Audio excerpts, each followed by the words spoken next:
আমার বাবাকে একটি এনজিওর কাছে ভাড়া দিয়েছি। প্রতি সপ্তাহে 1500 টাকা পাওয়া যাবে। তার বয়স কম, এই মার্চে 72 হবে। এনজিওর পরিচালক বলেছে বয়স 82 হলে আরো 700 টাকা বেশি পাওয়া যেত। বাবাকে মাঠ কর্মীর কাছে তুলে দেবার সময় তার চোখ ভেজা ছিল। চোখ মুছে উনি বলছিলেন, তুই পারলি। আমি চুপ থাকি। এর উত্তরে আর কি বা বলা যায়।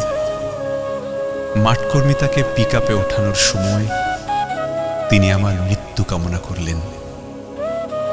আমি অবশ্য তার দীর্ঘায়ু চাই। বাবাকে ভাড়া দেয়া ছাড়া আমার কোনো রোজগার নাই।